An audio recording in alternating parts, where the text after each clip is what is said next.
Salut, c'est Cyril le Hub de Fou, j'espère que tu vas bien. Aujourd'hui on se retrouve pour un nouveau podcast pour voir ensemble la régulation de la crypto-monnaie. On va parler régulation, je vais te donner mon avis, je vais t'expliquer en fait les choses passées qui amènent toujours au même résultat et pourquoi la crypto-monnaie n'y échappera pas. Ok, alors avant ça tu connectes, tu cliques sur le bouton s'abonner, tu vas dans la description, il y a un lien, ça s'appelle rejoindre mes contacts privés. Tu cliques dessus, tu mets ton email et tous les matins tu reçois un podcast à forte valeur ajoutée avec des informations qui vont changer ta vie et ton business, crois-moi. Également dans la description tu trouveras le groupe Telegram. Le groupe Telegram, c'est un endroit où je te partage ma vie, mes business, mes résultats, mes tests. En fait, c'est là où je m'en sers pour communiquer. C'est comme le réseau social de Web de Fou dans lequel je peux te partager plein de choses sans censure et ça, c'est le plus important. Ok, allez, je t'invite à rejoindre le groupe Telegram également qui est dans la description. On y va pour le podcast. Il y a un truc génial, c'est que la crypto-monnaie, on dit que c'est quelque chose de très anonyme. Alors ça l'est en soi, mais ça l'est pas trop, puisque tu as un traçage unique. Aujourd'hui, tu renvoies par exemple des KYC sur les exchanges, c'est-à-dire pour entrer sur Binance, KuCoin ou ce que tu veux, t'es obligé de mettre ton passeport en fait. Donc on dit que c'est anonyme, mais pas vraiment. C'est-à-dire que maintenant il y a des outils qui permettent d'analyser les transferts de wallet, c'est-à-dire toutes les transactions par lesquelles tu passes, etc. Et donc clairement on est capable, alors peut-être pas aujourd'hui au moment où je fais ce podcast, mais dans quelques temps on sera capable d'analyser toute cette donnée, d'avoir des chemins logiques et de savoir ce que les gens ont fait avec quoi, dans quel but en fait. Donc c'est un peu flippant, mais à la fois c'est normal. Voilà, c'est le principe. La blockchain est transparente, mais anonyme. Demain ça le sera plus. Pourquoi ? Depuis la nuit des temps, c'était pareil. C'était le début d'Internet, c'était un peu pareil. On va pouvoir être anonyme, on sait pas, machin, tout ça, puis jusqu'à ce que aujourd'hui, se retrouve tracé un peu partout. Ce qui se passe en général, alors il y a plein d'étapes, mais ce qui se passe la plupart du temps, pour te faire un gros raccourci, c'est qu'à la fin, l'État reprend la main. C'est-à-dire l'État va remettre va rebattre les cartes en fait à leur avantage. C'est un peu comme les grosses sociétés qui rachètent les petites, c'est-à-dire qu'à un moment donné, tu vois, Facebook, ils vont racheter des choses, quoi. Enfin, Facebook, Meta maintenant, va racheter des petits, comme il a pu racheter WhatsApp, Instagram, etc. C'est un peu la même chose, sorte à réguler, s'expandre, j'ai pas le mot, s'étendre quoi à travers le monde sur différents produits, même en parlant de diversification. L'État c'est un peu pareil, quand il y a quelque chose qui commence à leur échapper, notamment quand ça en rapport avec la monnaie, je pense par exemple à des casinos, je pense à plein de choses, à la fin l'État reprend ses droits et va réguler ça. Alors il y en a beaucoup qui seront pas d'accord parce que machin, qui diront truc, il y a rien qui n'a échappé à l'État à aujourd'hui. Quand je dis l'État, je pense pas forcément au gouvernement ou quoi que ce soit français, je parle à l'État mondial, c'est-à-dire les banques, pas mettre de nom, mais les BlackRock, etc., etc. Donc le truc intéressant, ce qu'il faut se dire, c'est ok, faut accepter ça. L'avantage, c'est que si tu sais que ça se passe comme ça, tu es déjà armé, tu es capable de commencer à construire tes armes pour empêcher ça. Je m'explique, l'empêcher non, mais pour pouvoir changer de cours. Puisque tu sais que ça va être régulé, tu peux d'ores et déjà anticiper que ça va l'être, et donc imaginer comment tu vas pouvoir t'en dépêtrer. En fait, t'en dépêtrer, parce que t'as rien à cacher, c'est pas le problème, mais c'est de dire que si t'as vraiment envie de rester anonyme, tu peux rentrer de l'argent, c'est jamais anonyme, il y a un virement bancaire qui arrive quelque part, tu vois, ça peut pas être anonyme. Mais après, ce qui se passe sur les MetaMask & Co, finalement, tu sais plus trop à qui appartient quoi, sur quelle wallet, machin, t'envoies ça à un pote qui le renvoie, qui machin. À la fin, tu sais pas trop. Le truc, c'est qu'à partir du moment où tu devras sortir cet argent, là, tu seras forcément tracé et on sera capable de relier toutes tes transactions. D'ailleurs, il me semble que maintenant, on te demande un peu de justifier toutes les transactions que tu as fait avec tel truc et tel truc. Disons que la régulation de la crypto va être dure parce qu'il y a beaucoup de data, mais c'est un détail. C'est comme à l'époque, je veux dire, si en 2014-2013 on parlait de big data dans les années 2000, au début des années 2000, on aurait dit mais qu'est-ce que c'est ce délire, c'est pas possible. Évidemment, il va falloir un peu de temps, et c'est là l'avantage, c'est que je pense qu'il reste encore quelques temps, quelques mois, quelques années, avant que tout ça se mette en place. Donc du coup, c'est un peu le Far West, pour le meilleur et pour le pire. Et j'invite pas les gens à aller faire du Far West ou ce genre de truc, mais on peut se rendre compte que finalement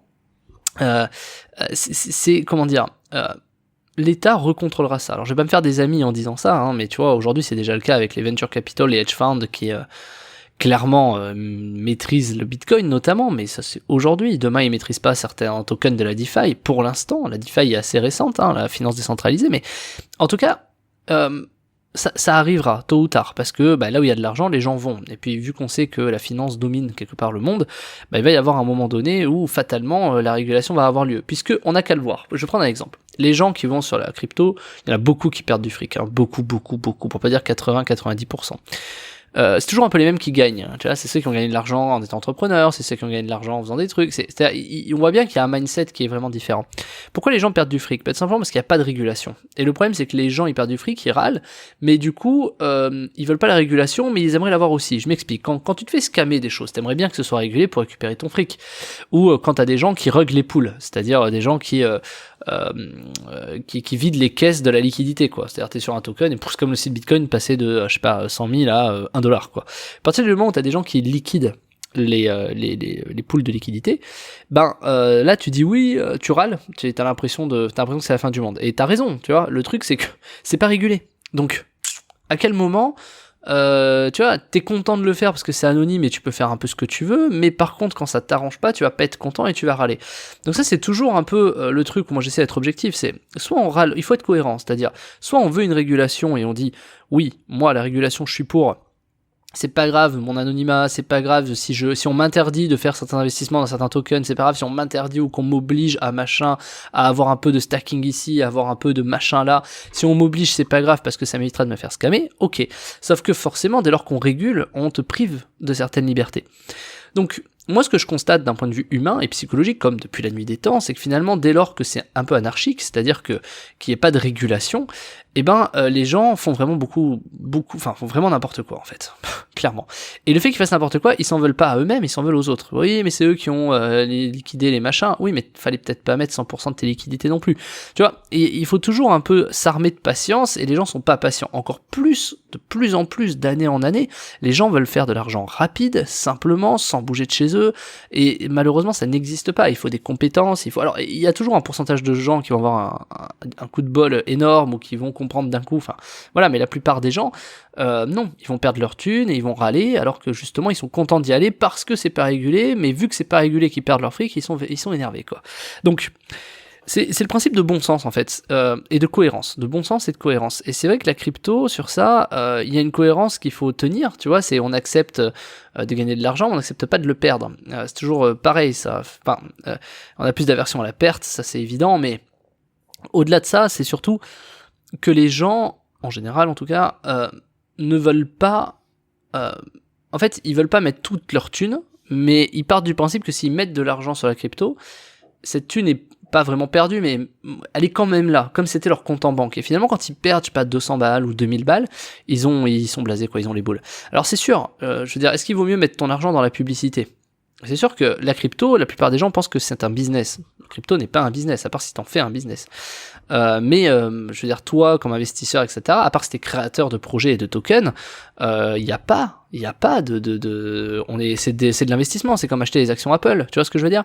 Il y a pas de projet, en fait. Alors qu'un business, tu peux construire, avoir des clients, fidéliser, animer, proposer, tu peux faire plein de choses. Crypto, faut créer des hypes, faut être à l'aise, hein, tout simplement. Et puis, un truc qui est vrai, c'est que la régulation de la crypto, c'est un peu là où le marché boursier qu'on déteste, entre guillemets, enfin, qu'on se dit oui, machin.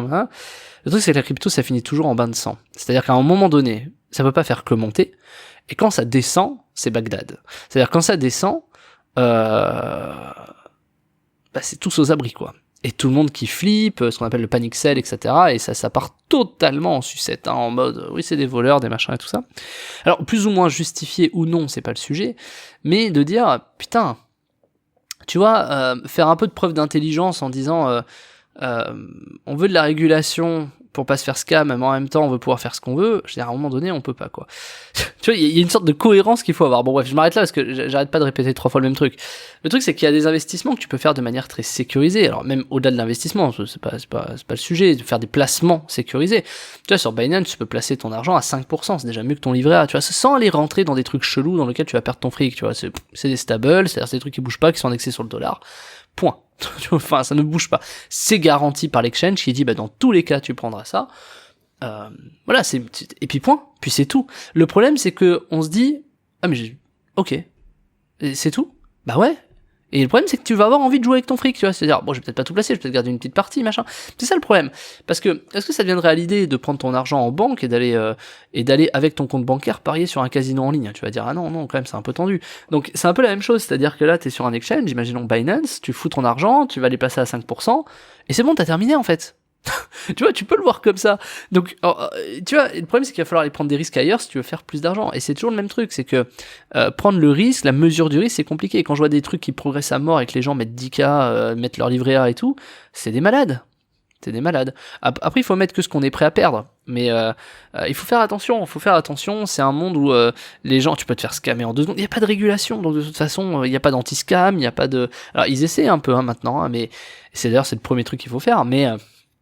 tu vois, c'est quand même compliqué. Donc la régulation arrivera tôt ou tard parce qu'il faut réguler ça. Pourquoi ? Parce que l'argent transite. Et l'argent aujourd'hui, il enrichit qui finalement au bout du bout ? Les exchanges. Tu vois, c'est-à-dire que ton argent, tu l'as sur les exchanges. Donc c'est les exchanges qui sont enrichis en fait. Donc la nouvelle banque, c'est les exchanges. Les Binance, les KuCoin, les Gate.io, les Crypto.com, etc. C'est qu'en fait, l'argent que tu enlèves de ta caisse d'épargne, et que tu vas mettre sur les cryptos, que tu vas te faire entre guillemets scammer, les gens vont les reprendre et les mecs, en face vont les prendre et les foutre sur un exchange. Donc en fait, ça, on passe d'une banque normale, traditionnelle, à un exchange. Ce qui fait que les exchanges sont en train de plus en plus de s'enrichir et qu'il se passe de plus en plus de choses et qu'ils peuvent acheter de plus en plus de choses. Donc évidemment, là je parle pas de ton argent qui t'échappe, je parle vraiment du fait que tu vas avoir des exchanges qui vont devenir plus puissants que jamais. Donc il faut faire attention à ça parce qu'il y a toujours des dérives. Donc quand ces exchanges auront bien progressé, forcément l'État régulera et mettra la main dessus. Mais tant que c'est pas plus puissant que les banques, tant qu'il n'y a pas de création de valeurs différentes, tant que, tu vois, il y a plein de sujets, mais il n'y a pas vraiment besoin de se faire chier. Mais par contre ça va arriver. Donc de plus en plus il y aura de gens, de plus en plus il y aura d'argent, et donc de plus en plus ça nécessitera une régulation. Donc si tu veux rester anonyme et que tu veux rester cool dans la régulation de la crypto pour éviter la régulation, il faudrait qu'il y ait de moins en moins de gens en fait qui investissent dans la crypto. C'est bête, mais c'est ça. Puisque finalement, et tu pourras transposer ça à n'importe quoi, à partir du moment où tu progresses, il faut qu'il y ait les grands, David contre Goliath, il faut qu'il y ait les grands qui mettent la main dessus. Malheureusement, c'est comme ça. Donc si tu veux profiter avant que toute la régulation soit bonne et avant que la régulation t'empêche de faire certaines choses, aujourd'hui, moi je t'ai mis à disposition dans la description une formation qui s'appelle Comment investir en crypto de zéro en bon père de famille, dans lequel je t'apprends comment justement mettre ton argent sans risque, avec très peu de risques, où je te montre un peu comment on fait pour faire des rendements à 10, 20%, 30% très sécurisés. Alors on peut aller aussi vers des rendements à 400% mais qui sont beaucoup plus risqués.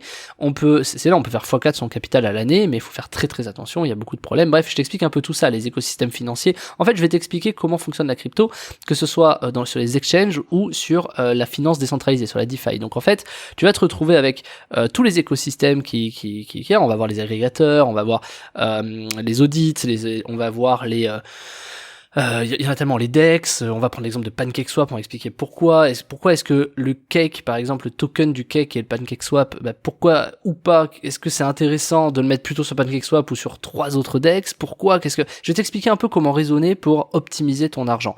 Après, c'est ce que moi je fais, ce que moi j'utilise et comment moi je le fais.